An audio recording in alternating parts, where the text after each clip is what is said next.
Hello friends, कैसे हो सब लोग। आई होप सब लोग अच्छे होंगे, बेहतर होंगे और स्वस्थ होंगे।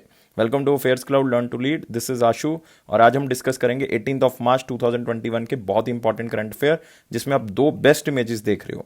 लेकिन आज हम डिस्कस करेंगे 15 to 16 बहुत ही important current affair. So video को बिल्कुल लास्ट तक देखना है, वीडियो को लाइक करना है, शेयर करना है मैक्सिमम टू मैक्सिमम, ताकि मैक्सिमम टू मैक्सिमम हमें सपोर्ट जो है वो मिल सके और साथ ही चैनल को जो है वो सब्सक्राइब कर देना है। लेकिन आगे बढ़ने से पहले दोस्तों, आप सबके साथ एक दो बातें जो है वो शेयर करना चाहता हूं कि आपने हमारी करियर्स क्लाउड की जो एप्लीकेशन है उसको डाउनलोड कर लेना है। इसके बहुत से बेनिफिट्स आपको मिलेंगे। जैसे ही आप इसको डाउनलोड करेंगे, या तो आप गूगल प्ले स्टोर पे इसको सर्च कर सकते हैं या फिर डिस्क्रिप्शन बॉक्स में जाके लिंक दिया हुआ है, सीधा ही आप उसको क्या कर सकते हो, डाउनलोड कर सकते हो। फिर आप इसमें लॉग इन करेंगे गूगल आईडी के थ्रू, मतलब जीमेल के थ्रू इसको लॉग इन करेंगे। उसके बाद ये विंडो जो है वो आप थर्ड पे देख रहे हो, ये विंडो जो है वो ओपन होगी। इसमें जैसे ही आप क्रैक करंट अफेयर्स के ऊपर क्लिक करेंगे तो आप हमारी सब्सक्रिप्शन को बाय कर सकते हैं। 1 साल की और 2 साल की सब्सक्रिप्शन जो है वो आप बाय कर सकते हैं।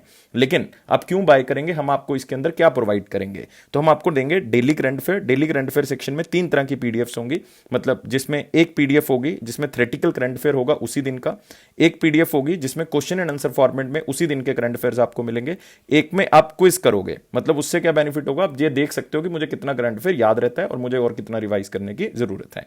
नेक्स्ट हम आपको प्रोवाइड करेंगे वीकली करंट अफेयर। इसमें भी हम आपको हर वीक के जो है वो 3 सेक्शंस प्रोवाइड करेंगे। एक सेक्शन में आपको डिटेल्ड करंट अफेयर मिलेगा पर्टिकुलर उस वीक का।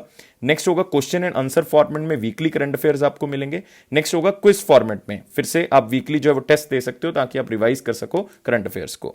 नेक्स्ट होगा मंथली पीडीएफ सेक्शन। इसमें हम आपको बहुत सी पीडीएफ प्रोवाइड करते हैं, जैसे कि स्टडी पीडीएफ। इसमें हम आपको डिटेल्ड करंट अफेयर जो प्रोवाइड करते हैं पूरे महीने का, ताकि आप उसको आराम से पढ़ सको।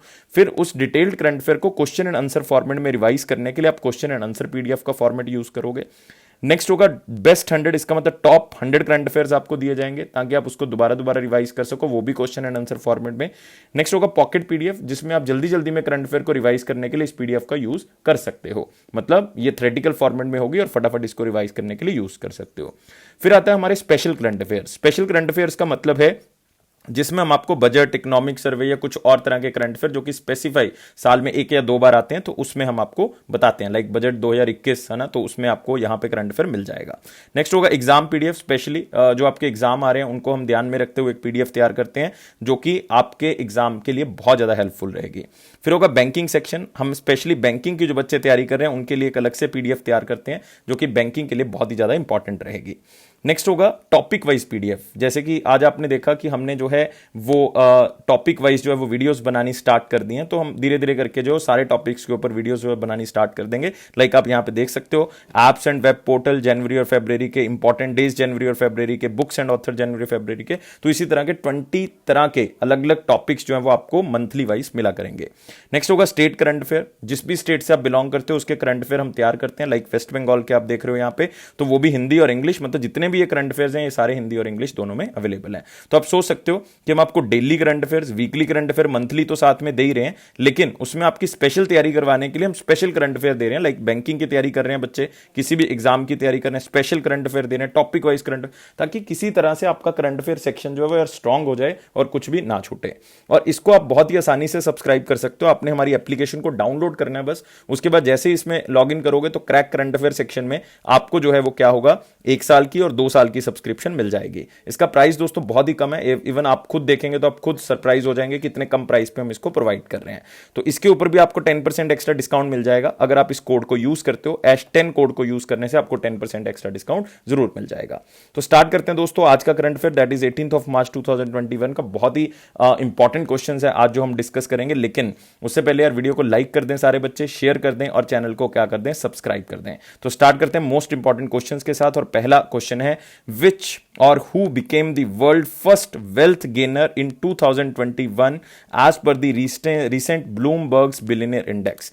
जो है रिसेंटली बहुत ही ज्यादा इसका जो है वो इंडिया में शोर शराबा चल रहा है। राहुल गांधी जी ने जैसे कि ट्वीट कर दिया या और लोगों ने ट्वीट कर दिया कि यार उस बंदे की जो प्रॉपर्टी है वो बहुत ज्यादा बढ़ चुकी है विद इन 1 ईयर। तो आप यहां पे देख सकते हो कि वर्ल्ड के बिगेस्ट वेल्थ गेनर में 2021 के कौन है। 2021 के अगर आप डाटा को देखोगे तो इसमें डाटा जो है वो 2020 का लिया गया, लेकिन ये रिलीज 2021 में किया गया एज पर दी रिसेंट ब्लूमबर्ग्स बिलियनियर इंडेक्स। तो इसमें नाम किसका आएगा, गौतम अदानी का आएगा। तो यार इसको क्वेश्चन को याद कर लो, ये रिसेंट न्यूज में है तो क्वेश्चन आपको आ सकता है। तो गौतम अदानी होगा। और रिसेंटली जो ब्लूमबर्ग बिलियनियर इंडेक्स है उसमें जो है वो सबसे आगे कौन चल रहा है, जेफ बेजोस चल रहे हैं। एलन मस्क का स्थान जो है वो दूसरा स्थान है। मुकेश अंबानी अभी जो है वो 11th नंबर पे। ये अपडेटेड इंडेक्स है जिस टाइम पे ये वीडियो बन रहा है, मतलब आज के दिन, आज की डेट है हमारे पास कौन सी, 18th ऑफ मार्च के दिन जो है वो कौन आगे है, जेफ बेजोस पहले नंबर पे हैं, एलन मस्क जो है वो दूसरे नंबर पे हैं और मुकेश अंबानी 11th नंबर पे हैं। तो आप देख सकते हो गौतम अदानी जो है वो पूरे वर्ल्ड के बिगेस्ट वेल्थ गेनर बन चुके हैं और जेफ बेजोस भी इनसे पीछे हैं। अगर पूरे एक साल में गेन करने की बात करें, एलन मस्क भी जो है वो इनसे पीछे हैं। गौतम अदानी ने जो है वो 16.2 बिलियन यूएसडी, बहुत बड़ी अमाउंट जो है वो उन्होंने गेन कर ली एक साल के अंदर। और दूसरे स्थान पे लैरी पेज हैं जो कि गूगल के को फाउंडर हैं और उन्होंने 14.3 बिलियन यूएसडी जो है वो गेन किया है। अदरवाइज अगर पूरी लिस्ट देखेंगे आप ब्लूमबर्ग बिलियनियर इंडेक्स की, तो इनका स्थान जो है वो 26th रिचेस्ट पर्सन होंगे। इससे ऊपर जो है वो किसका स्थान आ जाता है, मुकेश अंबानी जी का आ जाता है, जो करंटली कौन सी पोजीशन पे हैं, 11th नंबर पे हैं। दोस्तों याद रहेगा, बिल्कुल सर याद रहेगा, मुकेश अंबानी जी का स्थान जो है वो कौन सा है, 11th नंबर का। तो आपने याद रखना है करंटली ब्लूमबर्ग इंडेक्स के अंदर जेफ बेजोस पहले नंबर पे, एलन मस्क दूसरे पे हैं, तीसरे पे बिल गेट्स हैं, लेकिन 11th पे मुकेश अंबानी है, 26 पे गौतम अदानी है। लेकिन गेनर का अगर पूछ लें तो आंसर क्या आएगा, गौतम अदानी आएगा, जो कि चेयरमैन है किसके, अदानी ग्रुप के। तो उनकी वेल्थ बहुत ज्यादा इंक्रीज हो चुकी है। आप कह सकते हो उन्होंने पोर्ट्स को बनाया है, एयरपोर्ट्स को बनाया है, डेटा सेंटर्स बनाया, कोल माइंस को खरीदा है। तो मतलब बहुत ज्यादा काम उन्होंने किया। इवन ऑस्ट्रेलिया के अंदर भी उन्होंने कोल प्रोजेक्ट जो है वो लगा दिए हैं, जिसके कारण उनके शेयर जो हैं वो इंक्रीज हो चुके हैं। अदानी इंटरप्राइज के, अदानी पोर्ट्स के, सबके शेयर जो हैं वो इंक्रीज हो चुके हैं। नेक्स्ट क्वेश्चन के ऊपर आते हैं दोस्तों, who won the Pritzker architecture prize 2021। ये नाम आपने जो है वो अपने दिमाग में बिठा लेना है, जिसका नाम है प्रिट्जकर आर्किटेक्चर प्राइज। और ये आर्किटेक्चर की फील्ड में सबसे बड़ा प्राइज जो है वो माना जाता है। और ये प्राइज कौन जीता है, ये फ्रांस के 2 पर्सन ये अवार्ड को जीते हैं। एक का नाम है एने लेक्टन और दूसरे का नाम है जीन फिलिप वेसल। तो यार दोनों का नाम याद कर लें, मतलब आंसर क्या होगा, बोथ ए एंड सी होगा। और ये अवार्ड किसने दिया है, टॉम प्रिट्जकर ने ये अवार्ड दिया है। तो बी आंसर तो हो नहीं सकता क्योंकि इन्होंने तो अवार्ड दिया है, क्योंकि ये अवार्ड जो है वो इन्हीं की फैमिली की तरफ से जो है वो स्टार्ट किया गया था। तो आंसर क्या होगा, एने लेक्टन और लेकटन या फिर जीन फिलिप वेसल। तो दोनों को ये अवार्ड मिला है। आप यहां पे फोटो देख सकते हो एने का और जीन का। तो इन दोनों को प्रिट्जकर आर्किटेक्चर प्राइज 2021 मिल चुका है। फ्रांस से बिलोंग करते हैं दोनों। हाईएस्ट ऑनर है ये आर्किटेक्चर की फील्ड का, ये आप याद रखोगे। और इसमें इन्होंने सोशल हाउसिंग प्रोजेक्ट्स के ऊपर काम किया था। अलग अलग तरह की बिल्डिंग सोशल लेवल पे इन्होंने क्रिएट की थी, जिसके कारण इनको ये अवार्ड जो है वो मिला है। इनकी जो एक फर्म है जिसका नाम क्या है, लेकटन एंड वेसल, जिसके कारण जो है इस फर्म को ये अवार्ड जो मिला। ये दोनों के इनिशियल्स हैं, लाइक एने लेक्टन एंड वेसल जो है वो नाम से जो है वो आप देख सकते हो दोनों को जोड़ के बनाया गया है। और एने लेक्टन जो है वो फर्स्ट फ्रेंच फीमेल हैं जिनको ये अवार्ड जो है वो मिला है। तो यार ये मतलब याद रखना है कि पहली फीमेल हैं फ्रांस की जिनको ये अवार्ड मिला है। अगर ओवरऑल अगर आप बात करेंगे 1979 से जब से ये अवार्ड स्टार्ट हुआ है, तो आज तक 6 जो हैं वो औरतें, उनको ये अवार्ड मिल चुका है। मतलब इनको इंक्लूड करके, एने लेक्टन को इंक्लूड करके जो है वो 6 वुमेन को ये अवार्ड मिल चुका है। मतलब इससे पहले 5 को मिल चुका था। ये अवार्ड 1979 में जो स्टार्ट किया गया था और प्रिट्जकर फैमिली की तरफ से इसको स्टार्ट किया गया था। शिकागो से ये फैमिली बिलोंग करती है और 1979 में ये स्टार्ट किया गया। और क्या इंडिया के किसी बंदे को भी ये अवार्ड मिल चुका है, तो यार बिल्कुल याद रखना है, आर्किटेक्ट बालकृष्ण दोषी जी को ये अवार्ड मिल चुका है 2018 के अंदर। और आज तक सिर्फ एक ही इंडियन है जिनको ये अवार्ड जो है वो मिला है। मतलब कह सकते हो कि first Indian to win this prize वो कौन है, आर्किटेक्ट बालकृष्ण दोषी। तो ये 2-3 चीजें इसके अंदर याद रखनी है। नेक्स्ट क्वेश्चन के ऊपर आते हैं। Which state ranked first in the state-wise distribution of high net worth individual according to Wealth Report 2020 released by the Huron India।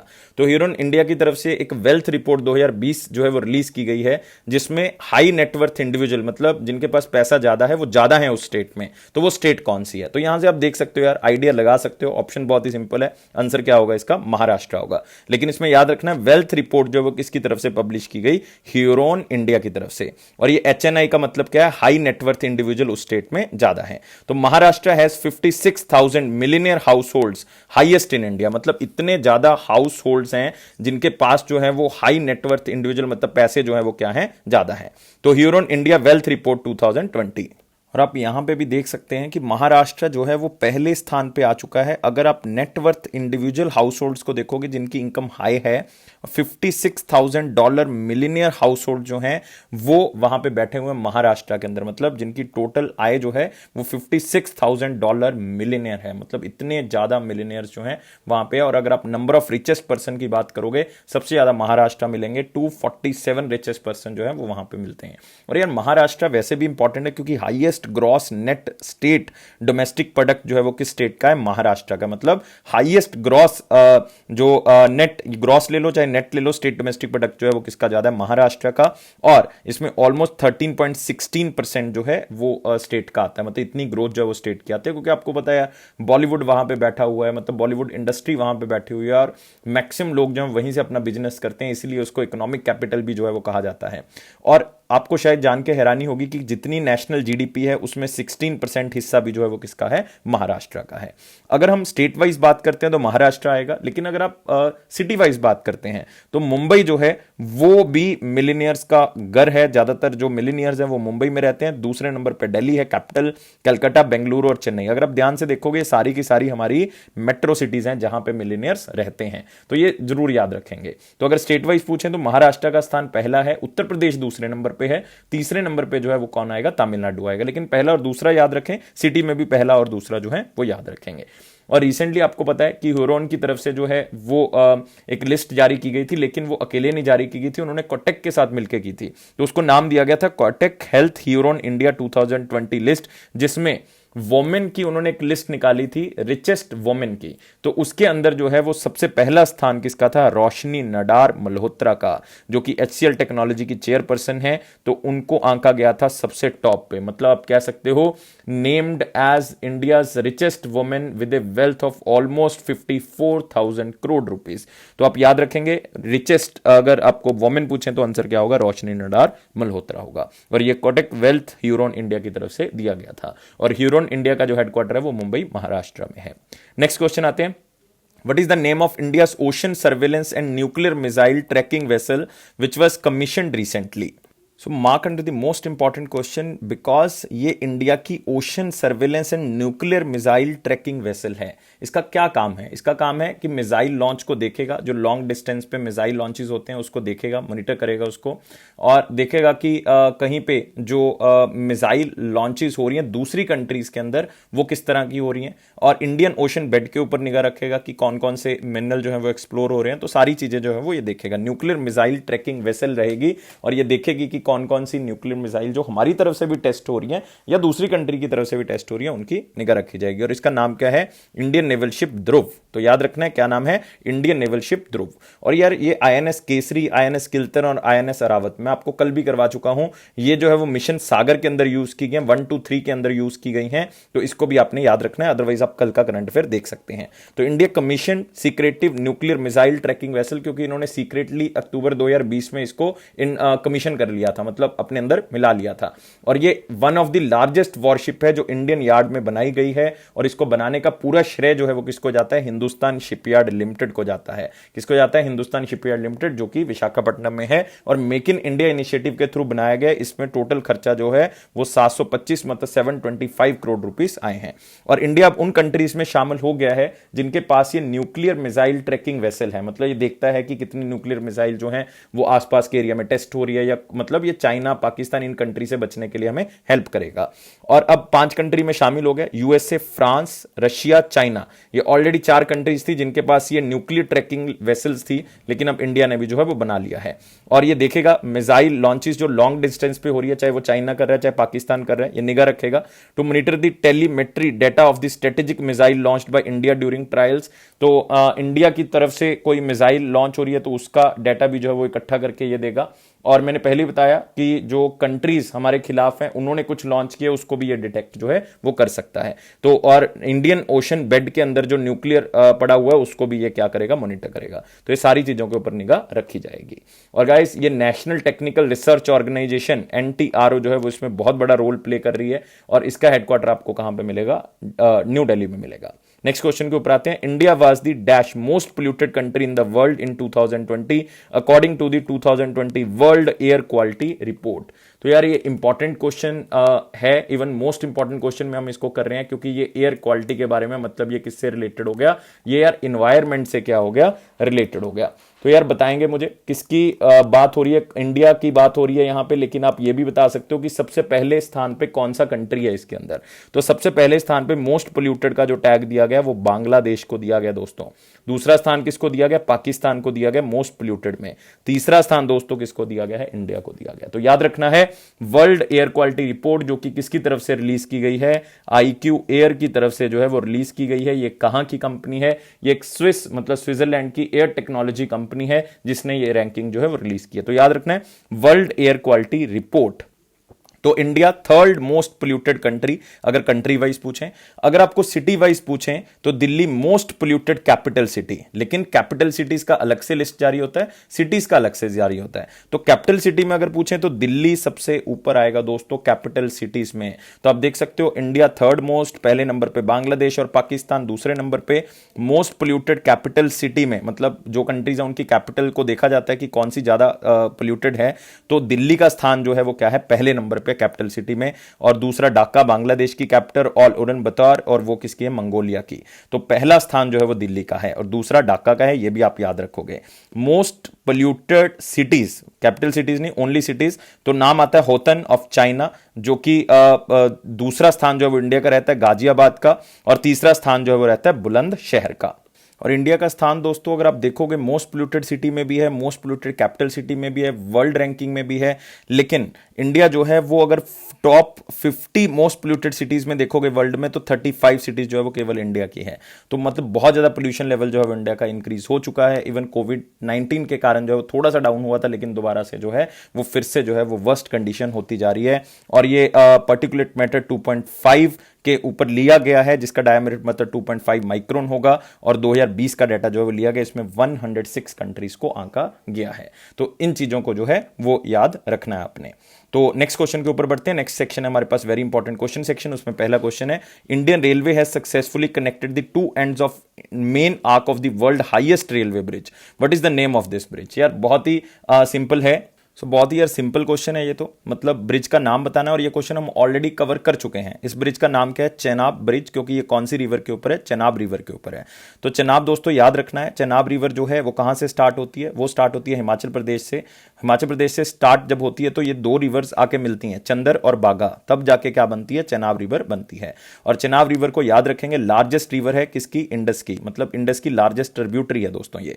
तो चेनाब ब्रिज आप याद रखेंगे, और चेनाब रेल ब्रिज आप देख सकते हो इन दोनों एंड्स को क्या कर दिया गया है, कनेक्ट जो है वो यहां पे कर दिया है।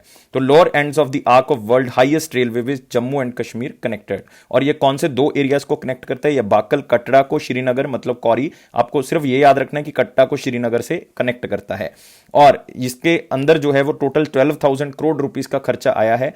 कोंकण रेलवे कॉर्पोरेशन जो है वो इसको बना रहा है। और इसकी हाइट यार मतलब अब हमने कह ही दिया कि वर्ल्ड का जो है वो हाईएस्ट एल्टीट्यूड का ब्रिज है, क्योंकि इसकी हाइट जो है आईफिल टावर से भी ज्यादा है, 35 मीटर आईफिल टावर से जो है ज्यादा है। और इसकी लेंथ आप याद रख सकते हो 1.315 किलोमीटर जो है इसकी लेंथ होगी। ये इसकी लेंथ को याद रखना है, हाइट याद रखेंगे 359 मीटर्स है। तो हम ऑलरेडी इस क्वेश्चन को बहुत पहले भी कवर कर चुके हैं, तो इसके ऊपर ज्यादा टाइम जाया नहीं करेंगे। नेक्स्ट क्वेश्चन के ऊपर बढ़ते हैं। Which former Indian cricketer was inducted into the profession golf tour of India as a board member. मतलब यार एक क्रिकेटर को लिया गया है golf tour of India as a board member, मतलब उनकी बोर्ड काउंसिल के अंदर जो है वो लिया गया है।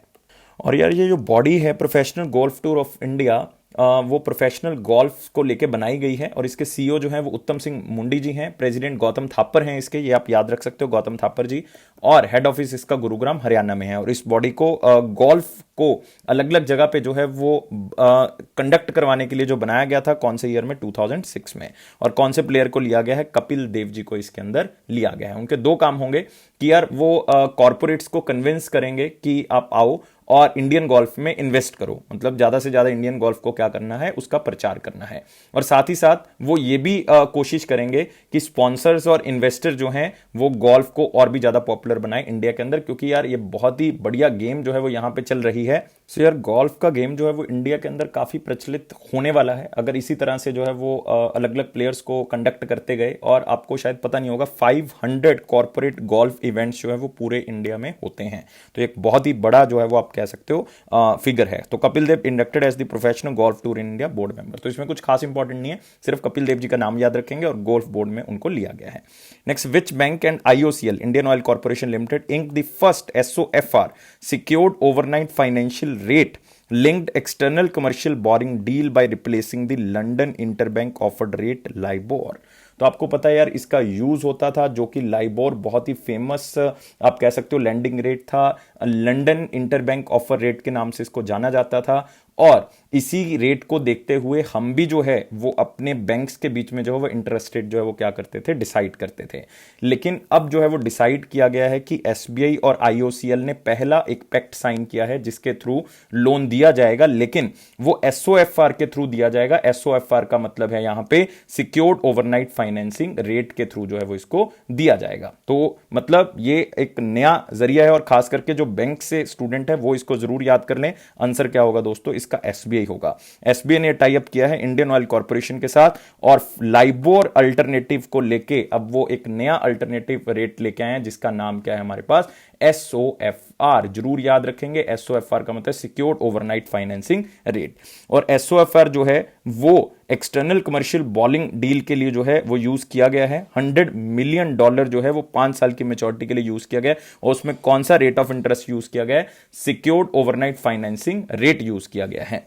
तो आप देख सकते हो एसबीआई और आईओसीएल पहला एक ऐसा पैक्ट होगा जो इसको यूज करेंगे और एक्सटर्नल कमर्शियल बोरिंग्स को करेंगे। और 5 करेंसीज जो हैं वो लाइबोर के अंदर यूज होती थी। यूएस डॉलर जो है वो एग्जिट कर चुका था और ऑलरेडी कर जाएगा बेसिकली, वो आप कह सकते हो एंड ऑफ द जून 2023। और 4 करेंसीज जो हैं वो दिसंबर 2021 तक एग्जिट कर जाएंगी। तो मतलब लाइबोर का जो स्टेटस है वो कम हो जाएगा। तो याद रखना है दोस्तों, secured overnight financing rate and sterling overnight interbank average rate 2 ऐसे पॉपुलर अल्टरनेटिव्स हैं, but only a few swap deals are linked to them internationally. मतलब ज्यादातर जो कंट्रीज यूज करती हैं आपस में वो लाइबोर ही यूज करती थी, क्योंकि जो मेन हमारी 5 करेंसीज है जिसको हम सॉलिड करेंसीज कहते हैं, या आप कह सकते हो जिनको हम हॉट करेंसीज कहते हैं, जो कि यूज की जा सकती हैं ग्लोबल लेवल पे, तो इसीलिए लाइबोर का यूज होता था। लेकिन अब जो है वो काफी कंट्रीज ने इसमें से एग्जिट कर लिया है, काफी जो करेंसीज है इससे बाहर निकल गई हैं, तो अब इसका ट्रेंड जो है वो इंक्रीज हो जाएगा। सिक्योर्ड ओवरनाइट फाइनेंसिंग रेट और sterling overnight interbank average rate, इनका यूज जो है वो बढ़ना स्टार्ट हो जाएगा, क्योंकि अब काफी करेंसीज जो है वो इसमें से एग्जिट कर जाएंगे। तो ये याद रखना है दोस्तों, किसकी बात हो रही है, ये बात हो रही है यहां पे एसबीआई की, और यहां पे बात हो रही है इंडियन कॉर्पोरेशन लिमिटेड की। तो याद रखना है इंडियन ऑयल कॉर्पोरेशन लिमिटेड का जो हेडक्वार्टर है वो न्यू दिल्ली होगा। चेयरपर्सन जो है वो श्रीकांत माधव वैद्या। याद रखना है कौन है, श्रीकांत माधव वैद्या, बहुत ही इंपॉर्टेंट नाम है। और इंडियन ऑयल कॉर्पोरेशन को 1959 में बनाया गया था। नेक्स्ट क्वेश्चन आते हैं, विच स्टेट और UT approved ₹2 lakh worth interest free housing loans under प्रधानमंत्री आवास योजना अर्बन। तो आपको पता है कि हमने प्रधानमंत्री आवास योजना का अर्बन का जो टारगेट है वो रखा हुआ है। क्या रखा हुआ है, वो हमने रखा हुआ है कि housing for all, housing for all जो है वो हमने टारगेट रखा हुआ है। और कब तक हाउसिंग फॉर ऑल कंप्लीट करना है, हाउसिंग फॉर ऑल करना है 2022 तक। तो पहले जो है वो फाइनेंशियल असिस्टेंस मिलती थी 1.66 लाख की, लेकिन हाउसिंग लोन को अंडर प्रधानमंत्री आवास योजना अर्बन के अंदर, लेकिन अब जो है वो 2 लाख रुपए इसमें जो है वो कह दिया गया कि आप जो है वो इसमें ऐड कर सकते हो। लेकिन अब इसमें जो है वो सारा कुछ मिला के, क्योंकि 1.66 को कम किया गया है और 2 लाख को इसमें ऐड किया गया है, लेकिन टोटल मिला के अब कितना हो जाएगा, 3.66 लाख जो है वो हो जाएगा। 2 लाख और 1.66 लाख जो है वो मिला के कितना हो जाएगा, 3.66 लाख जो है वो हो जाएगा। और ये इंटरेस्ट फ्री लोन होगा। और ये कौन सी स्टेट, मतलब यूटी की हम बात करें, जम्मू एंड कश्मीर की बात कर रहे हैं, मतलब हम बात कर रहे हैं यहां पे किसकी, मनोज कुमार सिन्हा की, क्योंकि मनोज कुमार जी जो क्या है हमारे यहां पे लेफ्टिनेंट गवर्नर हैं किसके, जम्मू एंड कश्मीर के।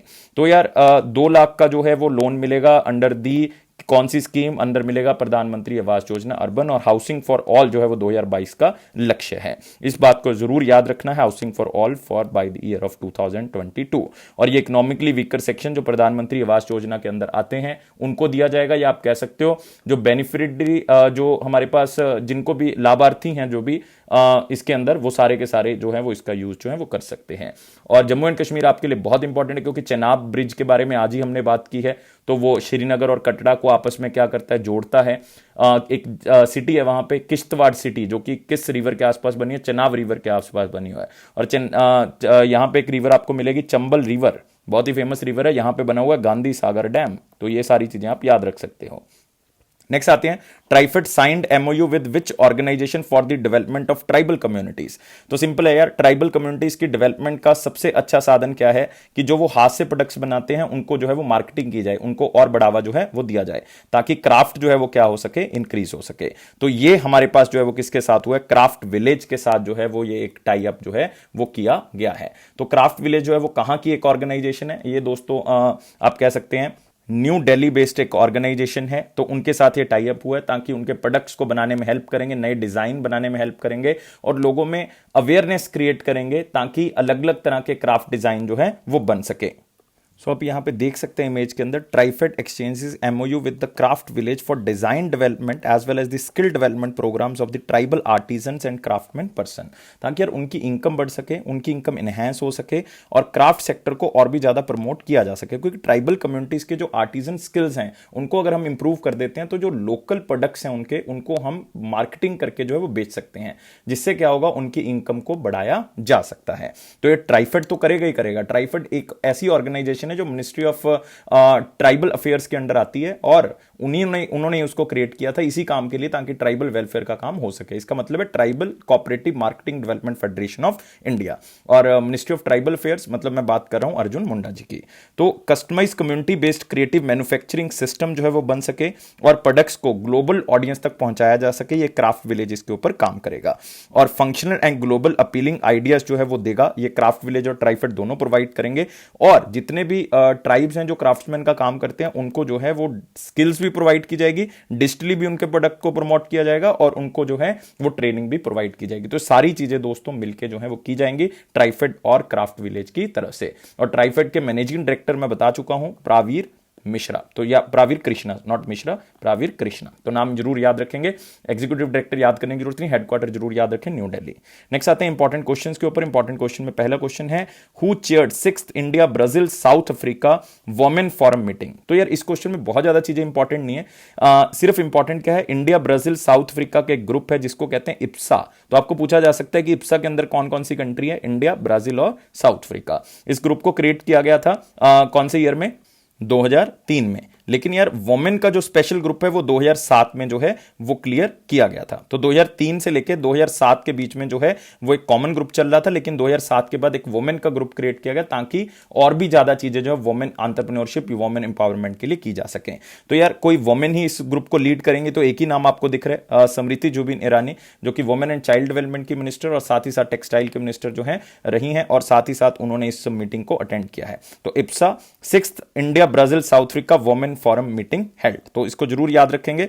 और इसमें क्या है कि जेंडर गैप को हमने क्या करना है? खत्म करना है, वुमेन एम्पावरमेंट के लिए काम करना है, वुमेन एंटरप्रेन्योरशिप को इंक्रीज करना है। मेन एम यही है कि वुमेन्स की कंडीशन को हमने इंप्रूव करना है, खास करके 3 कंट्रीज इंडिया, ब्राजील और साउथ अफ्रीका के अंदर। और जो इंस्टीट्यूशनल और स्ट्रक्चरल बैरियर्स हैं, मतलब उनको काम नहीं मिल पाता, उनको काम मिलने में दिक्कत है, या अगर काम है तो उसमें प्रोडक्टिविटी नहीं है, स्किल्स नहीं है, तो ये सारी चीजें जो है बैरियर्स खत्म किए जाएंगे। तो इप्सा फॉरम के बारे में बात कर रहे थे, 2003 में इसको बनाया गया था। फिर एक ही साल के बाद इप्सा फंड भी बना दिया गया, मतलब तीनों कंट्रीज मिलकर उसमें फंड डालेंगी, ताकि वुमेन और बाकी कम्युनिटी के लिए इसके अंदर काम हो सके। और गाइस इप्सा वुमेन फोरम जो है वो 2007 में क्रिएट किया गया। तो एक सिंपल क्वेश्चन, इसलिए हम इसको इंपॉर्टेंट में कवर कर रहे थे। अब आते हैं वन लाइनर इंपॉर्टेंट पॉइंट्स के ऊपर। तो वन लाइनर इंपॉर्टेंट पॉइंट में है पहला point, a book titled Gandhi in Bombay by author Usha Thakkar and Sandhya Mehta, और संध्या मेहता। तो यार याद रखेंगे कि ये बुक का नाम क्या है, गांधी जी से रिलेटेड है, तो सिंपली इसलिए जो है वो याद रख सकते हैं गांधी इन बॉम्बे। तो ये बुक जो है वो आजादी का अमृत महोत्सव सेलिब्रेशन, जो कि इंडिया @ 75 सीरीज है, उसके तहत जो है वो इसको लॉन्च किया गया है और इसमें जो है वो अलग अलग चीजें खास करके टूरिज्म को प्रमोट करने के लिए बताई गई हैं, क्योंकि इसको जो है वो प्रमोट ही इसी तरह से किया गया ताकि आजादी का जो अमृत महोत्सव हम मना रहे हैं 75th anniversary of Indian independence, जो कि 2022 में मनाएंगे और ये इवेंट 2023 तक चलेगा, तो मतलब बहुत ही लंबे समय तक ये इवेंट चलने वाला है और इसको लेके ये इस बुक को जो है वो रिलीज किया गया है। तो Gandhi in Bombay, simple answer जो है वो आपने याद रखना है। नेक्स्ट है Tech Mahindra planning to purchase 70% of stake from Perigord asset holding limited. सिर्फ याद रखेंगे जितना यहां पे लिखा हुआ है कि टेक महिंद्रा ने यार 70% शेयर खरीदा है कंपनी से, और कुछ इसमें इंपॉर्टेंट नहीं है। RBI imposes ₹2 crore penalty on the SBI for regulatory violations. तो उन्होंने यार कुछ पैसा डालना था कुछ अकाउंट्स के अंदर जो कि उन्हीं के एम्प्लॉइज का था, जो कि एरियर्स के तौर पर उन्होंने डालना था, लेकिन वो एज सच सही तरह से जो है वो नहीं पूरा हो पाया, जिसके कारण उनके ऊपर 2 करोड़ रुपए का फाइन जो है वो लगा दिया गया। तो मतलब एसबीआई को ये भुगतना पड़ेगा यार, अब मतलब उनके ऊपर फाइन लग चुका है।